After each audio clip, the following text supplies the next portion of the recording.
좀 전에 읽은 말씀을 가지고 선한 목자를 따를 때 부족함이 없다라는 제목으로 하나님의 말씀을 함께 나누겠습니다. 한 식당에서 계산을 하는데 그 카운터 뒤에 여호와는 나의 목자시니 내게 부족함이 없으리로다라는 구절이 있어서 매우 반가웠습니다. 그래서 교회 다니시냐고 여쭸더니 교회 다닌 적 없답니다. 그래서 왜 이것을 이렇게 걸어 놓았냐니까 내용이 좋잖아요, 이렇게 얘기를 하더라고요. 예수를 믿는 사람이나 믿지 않는 사람이나 시편 23편 1절을 좋아합니다. 그것은 부족함이 없는 인생을 살고 싶은 소망이 믿는 사람이나 믿지 않는 사람이나 다 있기 마련이기 때문이죠.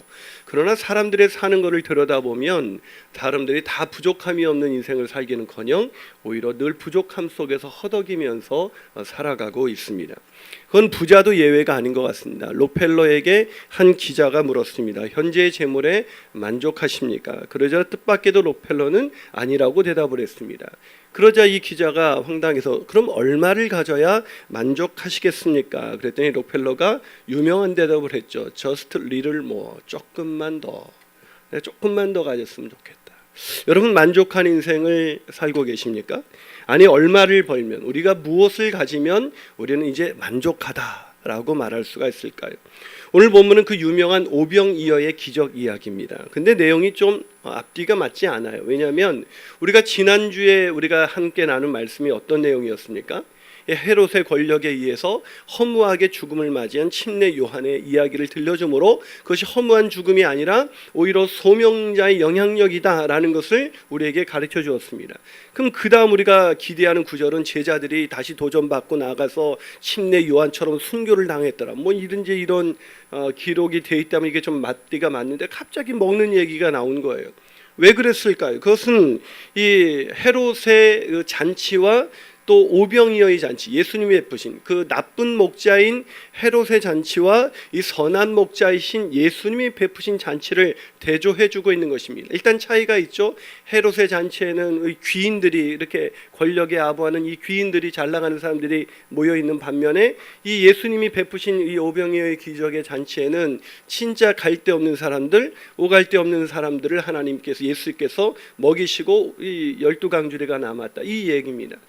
제가 이렇게 말하면 어떤 분은 무슨 헤롯이 목자입니까? 이렇게 질문하실 분이 계실지 모르지만 헤롯이 목자입니다. 왜냐하면 당시 지도자나 이 왕을 유대인들은 목자라고 불렀습니다. 그건 성경도 마찬가지입니다. 다시 말해서 오늘 본문은 이 나쁜 목자인, 악한 목자인 헤롯의 잔치와 거기에는 늘 일부만 만족을 하고 대부분 그렇게 기아에 허덕이는 그런 힘든 인생을 살아가게 되지만 이 선한 목자이신 예수님의 베푸신 잔치를 통해서 다 배불리 먹고 12강주리가 남는 그런 부유한 인생을 살았다, 이걸 대조함으로 이 선한 목자이신 예수님을 따라갈 때 우리가 부족함이 없는 인생을 살 수 있다는 것을 우리에게 가르쳐주고 있는 것입니다. 저는 저와 여러분이 선한 목자이신 예수님을 따름으로 인해서 부족함 없는 인생 살게 되시기를 주님의 이름으로 축원합니다. 그렇다면 우리가 어떻게, 왜 선한 목자이신 예수님을 따를 때 부족함이 없는 인생을 살게 되는 것일까? 첫 번째로 선한 목자이신 예수께서 우리를 쉬게 하시기 때문입니다. 뭐라고요? 예수님이 우리를 쉬게 하신다. 여러분, 시편 23편 1절과 2절 외우죠? 한번 외워볼까요? 자, 외워봅니다. 시작. 여호와는 나의 목자시니 내게 부족함이 없으리로다. 그가 나를 푸른 초장과 쉴 만한 물가로 인도하시오. 제가 너무 여러분을 과대평가한 것 같아요. 자, 이 목자이신 여호와를, 이 다윗의 이 시편의 고백에 의하면 목자이신 여호와를 따르면 어떤 일이 일어난다고요? 우리를 푸른 초장과 쉴 만한 물가로 인도하신다는 것입니다. 오늘 선한 목자이신 예수님이 그러셨습니다. 마가복음 6장 30절을 한번 살펴볼까요? 자, 한번 읽어보겠습니다. 시작. 사도들이 예수께 모여 자기들의 행한 것과 가르친 것을 낱낱이 구하니. 사도들이 뭘 하고 있었습니까? 지금 그 전도를 하고 돌아와서 예수님께 낱낱이 보고하고 있습니다. 그런데 예수님이 보고를 듣자마자 야, 그냥 보고 좀 그만해라, 뭐 이렇게 하셨습니다. 왜 보고를 그만두게 하셨을까요? 보고를 중단시켰어요. 아마 제자들의 보고가 마음에 안 들었을까? 왜 우리는 직장에 다니면 보고하면 막 이걸 보고라고 했어 먼저 이러잖아요.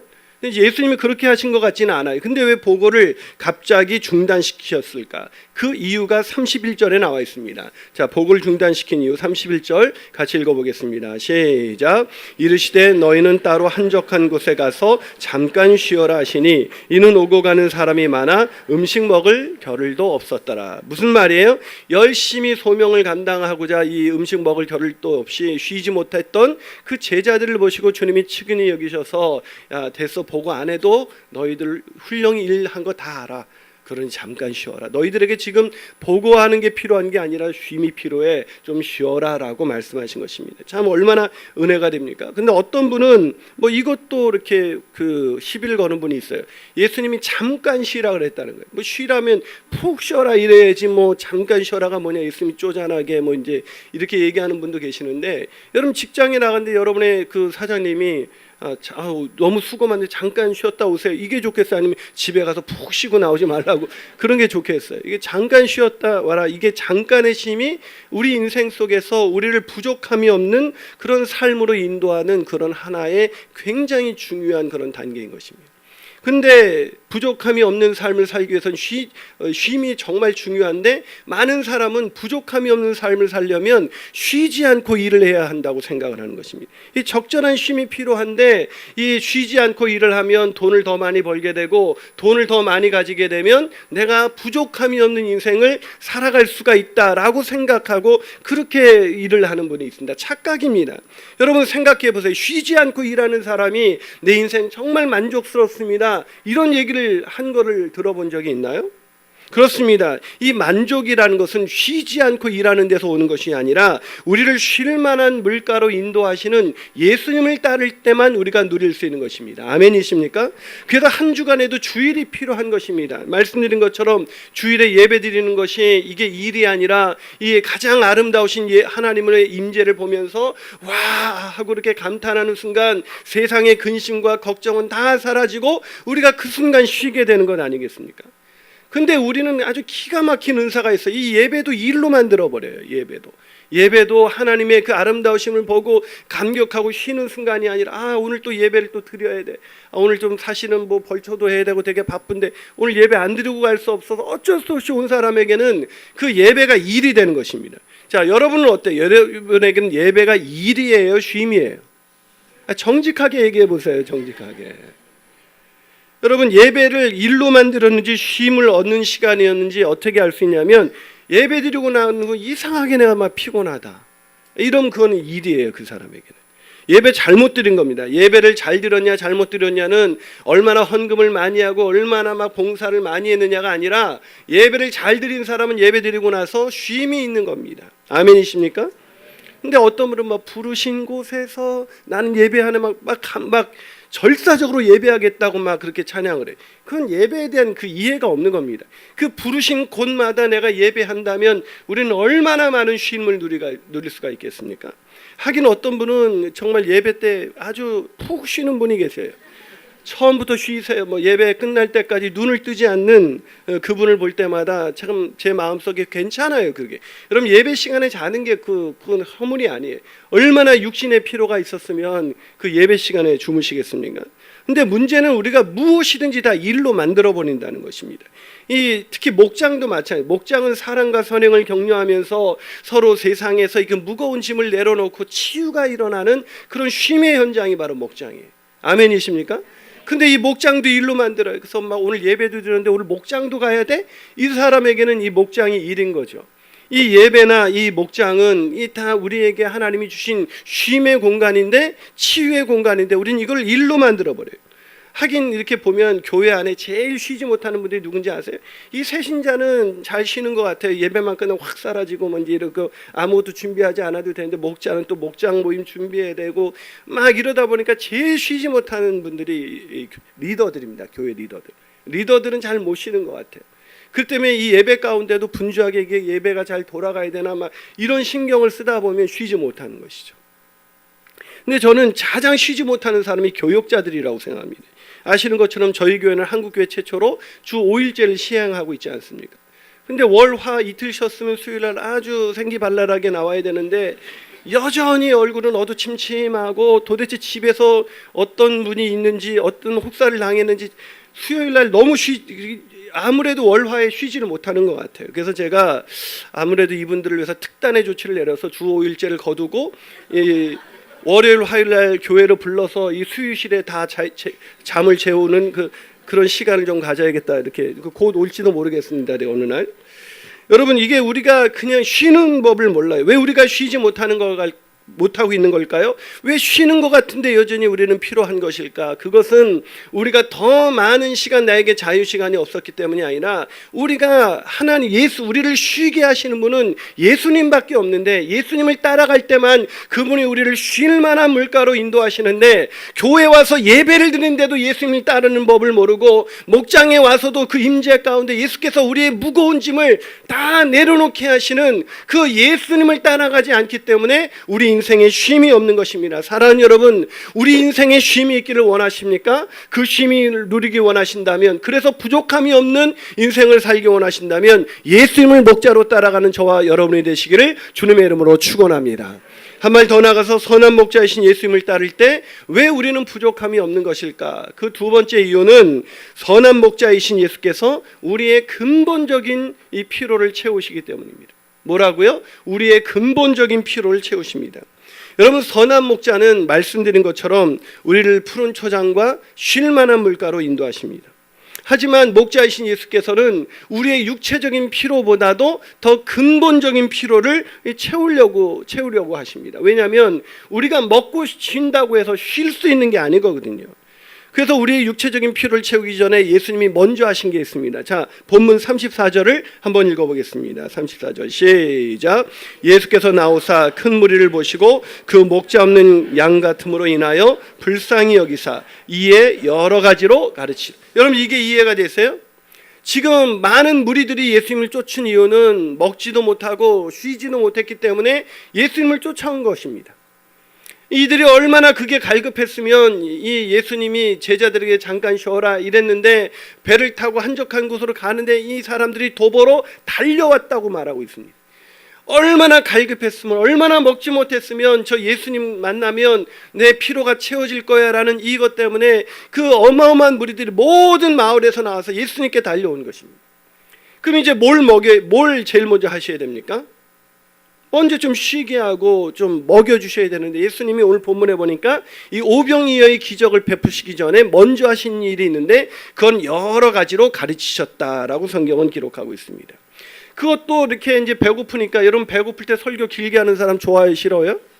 예, 그래서 제가 이 10시 예배는 좀 괜찮은데 12시 예배는 굉장히 쫓겨요. 막 사람이 5분만 지나면 막 얼굴들이 이제 밥 먹을 때 됐는데 왜 이렇게 길게 하나 막 이렇게 하는 거죠. 근데 예수님이 이렇게 저처럼 30분 정도 쌈박하게 설교하는 게 아니라 여러 가지로 가르치다 보니까 날이 저물어 버렸어요. 여러분, 얼마나 배고팠을까. 그러니까 이 센스 있는 제자들이 예수님 지금 이 사람들 어디 보내서 먹을 것을 사 먹으라고 좀 하셔야 되지 않겠습니까? 이런 거. 하여튼 예수님은 센스는 별로 없는 것 같아요. 지금 자기가 가르치는 사람들이 배고픈지 안 고픈지도 모르시고 계속 여러 가지로 가르친 거예요. 그럼 제가 그 신학생 때 이 복음, 지금도 복음의 열정으로 살아가지만 그땐 열정이 얼마나 더 뜨거웠겠습니까? 이 대전역에 신학교에 가려고 딱 내렸는데 어떤 거리나 국어라는 어르신이 있길래 내 마음에 안쓰러워서 그 어르신께 찾아가서 제가 식사를 대접해도 되겠냐니까 좋다는 거예요. 근데 제가 꼭 어르신께 이 식사보다 더 중요한 이야기가 있으니 이 이야기를 잠깐 들려드리고 하겠다고 제가 어떻게 보니까 1시간을 전도를 한 거예요. 그러니까 그 어르신이 갑자기 짜증 됐네 그러더니 가시는 거예요. 그래서 내가 너무 죄송해가지고 얼른 가가지고 5,000원짜리 쥐어주고 제가 도망치듯 나온 적이 있습니다. 지금 예수님이 그렇게 하고 계시는 거거든요. 정말 황당한 일을 하고 있습니다. 왜 예수님께서 도대체 뭘 가르치셨을까요? 그것은 복음과 하나님의 나라에 대해서 가르치신 것입니다. 아무리 이 육신의 피로가 채워져도 쉴 수 없는 영혼, 그 가시나무 새라는 그 찬양 그 노래처럼 말이죠.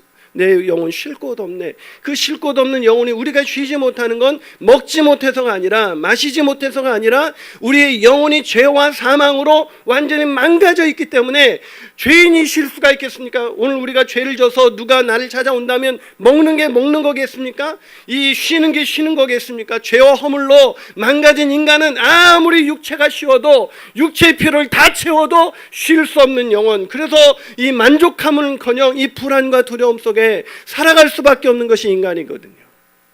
여러분, 우리에게 더 근본적인 필요가 무엇입니까? 우리의 영적인 필요, 이 육체적인 필요보다 우리의 영적인 필요가 훨씬 더 중요하다는 걸 아셨기 때문에 예수님께서는 그 자기를 따라온 그 불쌍한 이들에게 불쌍했던 이유가 그들이 먹지 못하고 마시지 못하는 것도 불쌍했지만 예수님의 마음에 더 불쌍했던 것은 죄와 사망으로 죽어있는 그 영혼들을 보는 순간 예수님이 너무 불쌍했던 것입니다.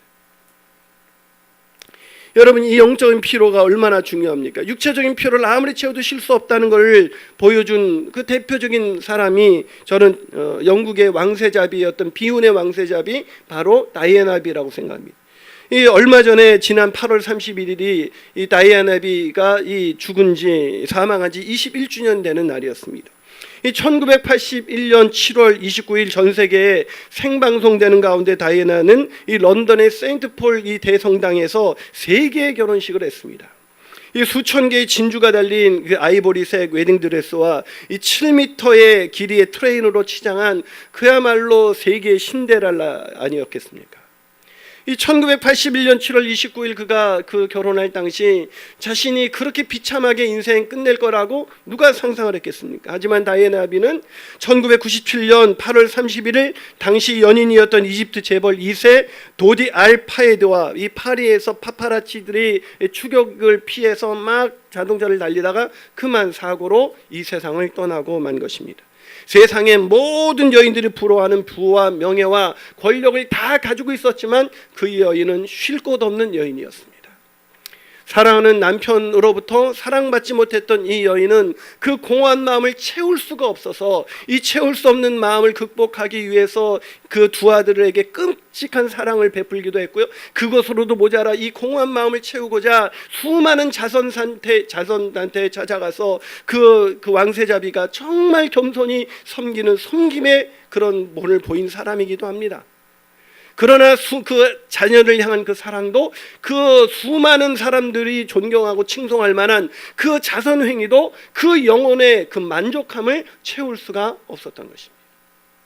사랑하는 여러분, 왜 우리에게 만족함이 없습니까? 돈이 없어서요? 아니요. 우리 육체적인 피로가 채워지고 열심히 살아가는데도 우리가 공허한 것은 먹을 것이 없어서가 아니라 우리가 여행을 가서 쉬지 못해서가 아니라 우리의 영혼이 죄와 허물로 망가져 있기 때문입니다. 그것은 예수님을 따라온 무리들도 마찬가지였어요. 그래서 그 무리를 보시고 예수님이 불쌍히 여기신 것은 그들이 먹고 마시는 문제가 아니라 그들의 영혼이 죄와 사망으로 죽어있던 그 영혼들을 바라보는 순간 예수님의 마음이 무너져 내린 것입니다. 이 불쌍히 여기다라는 이 단어는 스프랑코 니조마이라는 이 단어는 내장을 뜻하는데 내장이 찢어지는 창자가 찢어지는 고통을 예수님이 느끼셨다는 것입니다. 사랑하는 여러분, 오늘날 우리에게 바꾸는 사람 없습니다. 예전에 비하면 쉬고 있습니다. 그런데 왜 우리는 여전히 공허한 것일까요? 왜 우리는 여전히 만족한 인생 살지 못하는 것일까요? 그것은 우리가 죄와 허물로 죽었던 우리의 영혼을 살리시기 위해서 이 땅에 오신 예수 그리스도, 그분을 우리 인생의 구원자여 주님으로 만나지 못했거나 만났음에도 불구하고 주님 만나놓고도 여전히 목자신 주님을 따라가는 것이 아니라 영혼이 여전히 돈을 따라가면서 돈이 내 인생을 채워줄 것이고 돈이 내 인생을 쉬게 할 것이란 그 잘못된 목자를 따라가고 있기 때문에 우리 영혼이 쉴 수 없는 영혼, 우리 영혼이 채울 수 없는 영혼으로 살아가고 있는 것입니다. 사람 여러분, 우리 영혼이 채워지시기를 원하십니까? 그렇다면 우리의 근본적인 피로, 우리를 죄와 사망에서 건지시는 그 유일한 피로, 그 피로를 위하여 자기 아들을 십자가에 내어주신, 아니 우리를 죽기까지 사랑한 목자이신 그분을 따를 때만이 우리 인생이 부족함이 없는 인생 살아갈 수가 있는 것입니다. 그런 인생을 살아가게 되시기를 주님의 이름으로 축원합니다. 마지막으로 선한 목자이신 예수님을 따를 때 왜 부족함이 없게 되는 것일까요? 그것은 선한 목자이신 예수님처럼 우리는 나눔의 삶을 살게 되기 때문입니다. 여러분, 아무리 많은 것을 가져도 나누지 않는다면 그 사람은 부족한 사람입니다. 아직도 채워지지 않았기 때문에 나누지 못하는 것입니다. 그러나 가진 것이 없어도 콩 한 쪽도 나누는 사람이라면 그 사람은 만족한 인생입니다. 여러분, 예수께서는 우리의 선한 목자이십니다. 우리의 육체적인 필요는 물론 우리의 근본적인 필요를 채우십니까? 아멘이십니까? 아멘이십니까?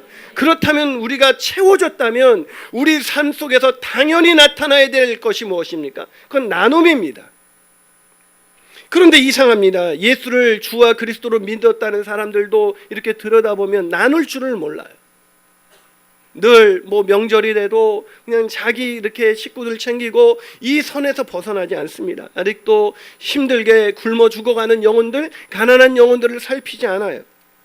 왜? 그 이유는 뭐냐면 우리가 여전히 입술로는 예수님 내 인생의 구원자요 주님이라고 고백하고 있지만 만족하는 삶을 살지 못하고 있다는 증거인 것입니다. 오늘 본문 이 35절과 36절을 한번 읽어볼까요? 자, 35절 36절 같이 읽습니다. 시작. 때가 저물어 가매 제자들이 예수께 나와 여짜오되 이곳은 빈들이요 날도 저물어 가니 무리를 보내어 두루 촌과 마을로 가서 무엇을 사 먹게 하옵소서. 참, 이제 예수님이 주책맞게 계속 그런 영적인 피로만 채우니까 제자들의 눈에는 그 영적인 피로가 안 보인 것입니다. 그래서 제자들이 주님, 지금 이 무리들이 배고프니 좀 마을로 보내서 뭘 좀 사 먹게 해주세요. 그럼 제자들이 간과한 게 있습니다. 예수님의 더 근본적인 피로를 바라보시는 그 눈도 없었을 뿐더러 이 제자들의 어두운 눈은 뭐냐면 그 무리들이 돈이 있었겠습니까? 무리가 돈이 있었으면 뭐하러 예수님께 왔겠어요? 그런데 뭐 좀 사 먹게 해주세요. 이렇게 생각하는 거죠. 그런데 예수님께서 황당한 요구를 하십니다. 자, 오늘 37절 한번 읽어보겠습니다. 37절 시작. 대답하여 이르시되 너희가 먹을 것을 주라 하시니 여짜오되 우리가 가서 200데나리온의 떡을 사다 먹이리까. 뭐라고요? 주님이 뭐라고 말씀하셔요? 너희가 먹을 걸 주라는 거예요. 아니, 지금 제자들이 어떤 상태입니까? 여러분, 어떻게 제자가 됐는지 알잖아요. 모든 걸 다 버리고 주님을 쫓아왔습니다. 옛날 집 좀 있을 때 그때 얘기하셨으면 뭐 충분히 했을 텐데 다 버리고 주님을 쫓아서 얼마 전에 전도 나갈 때도 가진 거라고는 지팡이밖에 집을 게 없어가지고 지팡이만 가지고 나가지 않았습니까? 두 벌 옷도 없는 사람들에게 예수님이 너희가 먹을 걸 줘라. 하여튼 예수님은 황당한 게 그지가 없지 않습니까? 우리가 막 가진 것도 없는데 막 목사 우리가 나눠야 됩니다. 그러면 목사님 우리도 어렵거든요. 뭐 이런 거 아니겠어요? 지금 상황이 지금 그런 상황인 것입니다. 그러면서 200데나리온이 부족한데 조금씩 먹어도 200데나리온, 이러면 한 데나리온은 하루 일꾼 품삯입니다. 뭐 옛날에 5만 원이었지만 지금은 품삯이 꽤 되지 않습니까? 뭐 대충 한 2천만 원 되는 돈이에요. 그거 조금만 먹여도 그 정도 되고, 우리가 그런데 예수님 따라다니라고 돈 다 날리고 지금 우리가 이렇게 가난해졌는데 지금 우리가 먹이라니, 지금 이렇게 얘기를 하는 겁니다. 여러분, 한간에 그 제자들의 마음을 읽어야 성경이 재밌는 겁니다. 이게 예수님이 그런데 왜 이렇게 말하니 얼마나 제자들이 황당했을까요? 그런데 예수님은 아랑곳하지 않고 명하사 모든 사람을 때리지어 50명씩 100명씩 푸른 잔디 위에 앉게 하시니까 할 수 없이 안드레가 좀 알아봤어요. 알아봤더니 있는 게 그 무리 중에 있는 게 아니나 다를까 이게 보리떡 5개와 물고기 2마리밖에 없는 겁니다. 주님, 이거밖에 없는데 이게 뭐 이 많은 무리에게 얼마나 되겠습니까? 이게 지금 장정만 5천 명이거든요. 그러면 뭐 와이프 애 둘만 돼도 2만 명이 넘는 거예요. 근데 그 무리에게 있는 게 뭐 얼마밖에 없다고요? 보리떡 5개, 물고기 2마리. 그런데 예수님은 아랑곳하지 않고 감사 기도를 드리기 시작했어요. 지금 몇만 명이 먹어야 되는데 보리떡 5개와 물고기 2마리를 가지고 감사하는 예수님의 기도는 제자들이 볼 때는 황당한 기도였을 겁니다. 여러분 생각해보세요. 이번 명절날 다 모여가지고 좀 식구들하고 먹어야 했는데 뭐 떡국 전 부치기는커녕 이 떡국 살 돈도 없고 떡 이렇게 뭐 5-6명 모여 있는데 뭐 1인분밖에 없다는데 하나님 감사합니다. 이 떡국을 주셔서 이렇게 하겠습니까? 지금 말도 안 되는 그 감사 기도를 들으는 제자들의 마음은 어땠을까요? 근데 예수님은 그 말도 안 되는 그 작은 것을 가지고 하나님께 감사 기도를 드리더니 떼어서 제자들에게 먼저 예수님이 직접 5천 명에게 막 나눠준 게 아니라 누구에게 나눠줬다고요? 제자들에게. 제자들에게 주어 그들로 하여금 나눠주게 했습니다. 예수님께서 이렇게 하고 나자 다 배불리 먹고 남은 12강주리가 남았다고 오늘 성경은 기록하고 있습니다. 예수님이 제자들에게 뭘 가르쳐주고 있습니까? 너희들이 가진 것이 작다고 해서 못 나눠주는 것이 아니라 너희들이 나를 목자로 신뢰한다면, 내가 너희들을 먹이고 공급하는 목자라는 걸 신뢰한다면 너희들은 나눔의 인생을 살아갈 수가 있어 라고 말씀하고 있는 것입니다. 우리가 나눌 수 있는 것은 가진 것이 있어서가 나눌 수가 있는 것이 아닙니다. 우리가 나눌 수 있는 것은 주님이 끊임없이 공급하시기 때문에 나누어지면 우리에게 또 채우시는 그 하나님의 은혜를 우리는 알기에, 그 목자신 주님을 신뢰하기에 우리는 나누며 살아갈 수가 있는 것입니다. 다시 말해서 우리가 나누지 못한다는 것은 내가 벌었기 때문입니다. 내가 힘들게 버는 돈 어떻게 나눌 수가 있겠습니까? 내가 또 일하지 않으면 공급되지 않는다는 그런 잘못된 그 믿음을 가지고 있는 사람은 아무리 많은 재물이 있어도 나누지 못하는 것이고, 오늘 내가 가진 것이 콩 한 쪽밖에 없을지라도 그 콩 한 쪽을 매일 만나 매출하기를 먹이시는, 내리시는 그 하나님을 신뢰하는 그 목자이신 주님을 따르는 사람은 나누며 살아갈 수가 있는 것입니다. 사랑하는 여러분, 그렇다면 저와 여러분은 오늘 그 나눔을 실천하는 그런 부족함이 없는 인생이십니까? 저는 이번 명절에 여러분 사이 속에서 좀 서로를 돌아보는 시간이 되었으면 좋겠습니다. 나는 명절을 보낼 준비가 됐는데 우리 목장 식구 중에서 그럴 수 없는 사람은 혹시 없진 않나? 혹시 우리 교인 중에서 그렇게 없는 사람은 없지 않나? 그걸 서로 돌아볼 때 우리 가운데, 우리 성도들 모든 가운데 다 배불리 먹고 12강주리가 남는 그런 은혜로운 그런 공동체, 그 공동체가 바로 하나님의 은혜 속에 만족한 공동체가 아니겠습니까? 이동훈 목사님의 마가복음 이야기라는 책에 충북 음성의 꽃동네가 어떻게 시작됐는지에 대한 그 스토리가 기록되어 있습니다. 그 사연은 이렇습니다. 거린 한 명이 신부님 숙소를 찾아왔는데 그 신부님은 그 거린에게 한 끼분의 돈을 주었습니다. 얼마 후에 근데 그는 다시 찾아왔고 또 계속 찾아오는 것입니다. 그래서 왜 저렇게 계속해서 한 끼분이면 됐는데 저 거리는 계속 찾아오는 것일까? 그의 행보가 궁금해진 이 신부님께서 그를 추적해 보았습니다. 그랬더니 거리는 계속해서 다른 집에 가서도 한 끼분의 식사를 계속해서 구걸하는 거예요.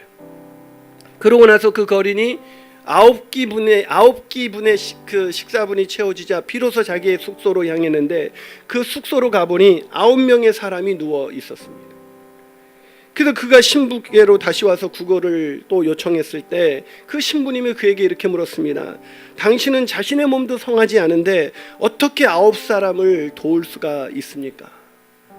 그러자 그 질문에 이 사람이, 이 몸도 성하지 않은 거린이 이렇게 대답을 했습니다. 신부님, 저는 걸어 다닐 수 있는 축복을 누리고 있습니다. 이 누워 있는 9명은 걸어 다니지도 못하니 제가 나눠주지 않으면 이 사람들은 어떻게 되겠습니까? 그게 바로 꽃동네의 시작이에요. 이 거린이야말로 부족함이 없는 사람이 아니겠습니까? 세상 모든 것을 다 가졌어도 또 올해 나올 신상은 뭔가, 그 관심에 그냥 인터넷을 뒤적거리면서 쇼핑몰을 뒤적거리면서 왔다 갔다 하지만 채울 수 없는 영혼들. 그러나 오늘 자기 몸도 성치 않아서 누군가에게 한 끼를 구걸할 수밖에 없는 그 불쌍한 인생임에도 불구하고 그 끼니를 구걸함으로 남을 섬기는 그 거린이야말로 오늘 성경이 말하는 선한 목자를 따라가는 부족함이 없는 인생이 아니겠습니까? 저는 우리나라가 경제적으로 세계 11위 국가라고 알고 있습니다. 다시 말해서 우리나라에서 최하층민으로 살아도 전 세계 경제 상황에서 보면 우리는 잘 사는 사람들이라는 것입니다. 제가 얼마 전에 보여드린 그 아이가 물이 없어서 우리가 우물 파기 운동을 하기 위해서 보여준 영상 기억하시잖아요.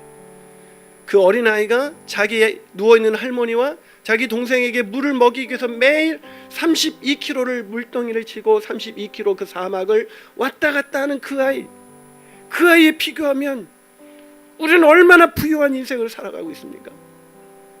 그런데도 여전히 나 요즘 어렵고 나 너무 힘들고 살아가기 너무 괴롭다고 말하는 우리는 도대체 무엇으로 만족할 수 있을까요? 우리는 록펠러를 보고 비웃지만 어쩌면 우리야말로 하나님이 이미 우리의 필요한 것들을 채워주셨는데도 여전히 나눠주지 못하면서 조금만 더를 위해서 살아가는 그런 불쌍한 인생이 아닐까요? 오늘 저와 여러분은 도대체 누구를 따라가고 있는 것입니까? 같이 기도하시겠습니다.